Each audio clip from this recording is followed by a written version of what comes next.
I have no material tonight. I want to practice some stuff. I don't know what to talk about. But I guess I'll continue with what I talked about the other day when I was talking about how when you feel disappointed, you feel let down by the world and people, you say to yourself, I just want to get away. I've done that before a couple times. I just drove, and I drove. Before I knew it, I was nowhere in my surroundings. I didn't know anybody. There was no houses. Found myself in a cornfield. It was peaceful. I had time to think. First thing that came to my mind was, where am I going to poop? There's no toilets. Isn't that funny how some of those things come to your mind? The small things in life. Not really important things. You think you would think about something else really important, but you don't think about that. But I always thought, though, sometimes you get so kind of aggravated about life that you want to, get away from yourself. Not your surroundings, just yourself. You ever just get aggravated and say, I'm tired of you.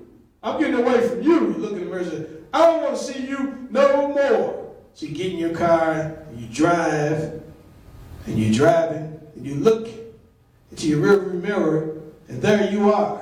So I thought I told you to stay home. So you get to your destination, walk inside the store. I'm walking in, I'm getting away from you. You stay in the car.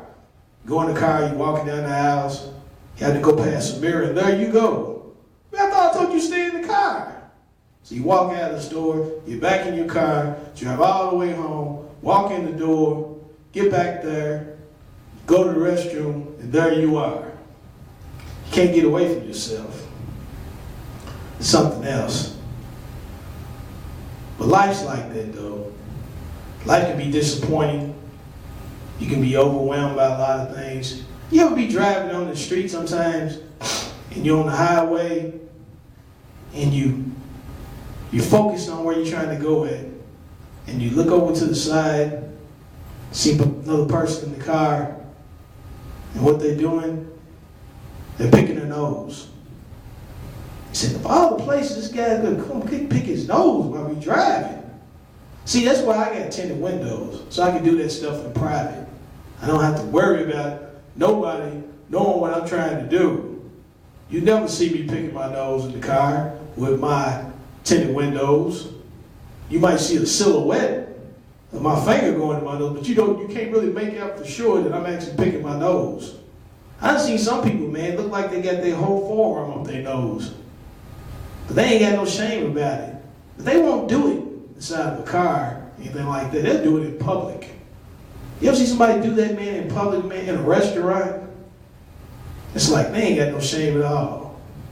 Have you ever seen somebody with a booger hanging out of their nose and the people around them won't tell them?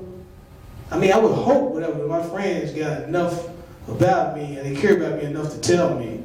Because I don't want to be talking to somebody about something important and have a booger hanging out of my nose. I'd be standing there talking to them. Say, hey, yeah, the stock market, in Wall Street.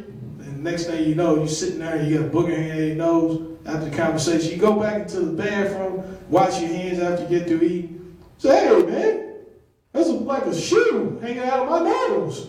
Why didn't somebody tell me this? Have you ever had a booger just fall out of your nose while you was talking to somebody and you feel it?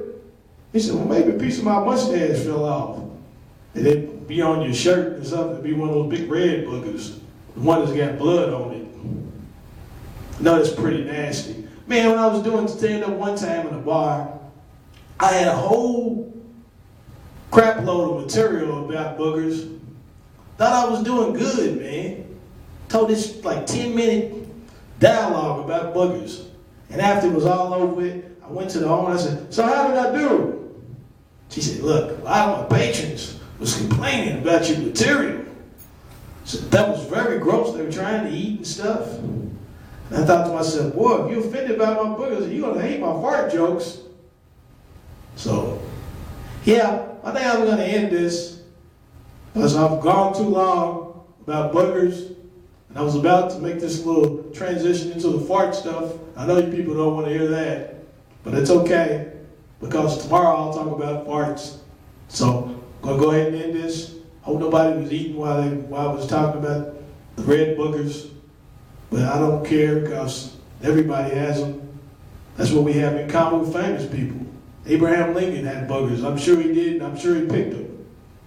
So if you ever feel like asking yourself, do I have something in common with famous person? Yes, you do.